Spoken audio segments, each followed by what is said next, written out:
ഇന്ന് രാവിലെ നമുക്ക് പുട്ടും കടലയായിരുന്നു. അപ്പോൾ പുട്ടും കടലയും വൈകിട്ടും കൊടുത്തു കഴിഞ്ഞാൽ കുട്ടികൾക്ക് ഇഷ്ടാവില്ലല്ലോ, രാവിലെ കഴിച്ചത് തന്നെയല്ലേ. അപ്പോൾ ഞാൻ അതിൽ കുറച്ച് പുട്ട് എടുത്ത് വെച്ചിട്ടുണ്ടായിരുന്നു. ആ പുട്ട് വെച്ചിട്ട് നമുക്ക് ഈവനിങ്ങിലേക്ക് അതൊരു സ്വീറ്റ് ആയിട്ടുള്ള സ്നാക്ക് ആക്കിയിട്ട് കൊടുക്കാം. പെട്ടി ശർക്കര, പിന്നെ പുട്ട്, ബാക്കിയുള്ളത് സാധനങ്ങളാണ് നമുക്ക് ഇതുണ്ടാക്കാനായിട്ട് വേണ്ടത്. അപ്പോൾ നമ്മുടെ ശർക്കര നന്നായി ഉരുകി വന്നിട്ടുണ്ട്. അതിലേക്ക് ഞാൻ ആ പുട്ട് ശർക്കരയിൽ നന്നായിട്ട്, ശർക്കര പനി നന്നായിട്ട് പുട്ടിൽ പിടിച്ച് വരട്ടെ. അതുവരെ നമുക്കൊന്ന് ജസ്റ്റ് അത് ഇളക്കി കൊടുക്കാം.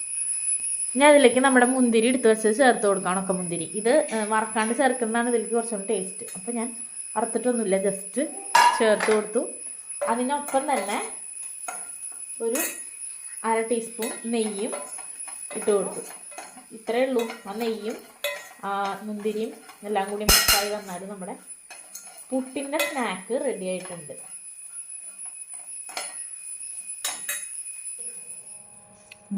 ഇതാണ് ഇച്ചുവിൻ്റെ ഈവനിങ് സ്നാക്ക്. നമ്മുടെ പുട്ട് കൊണ്ടുള്ള റെസിപ്പിയും പിന്നെ കുറച്ച് ഡ്രാഗൺ ഫ്രൂട്ട് കട്ട് ചെയ്ത് വെച്ചതാണ്. പിന്നെ അതിൻ്റെ നടുവിൽ ഇവിടെ ഒരു ഡേറ്റ്സും.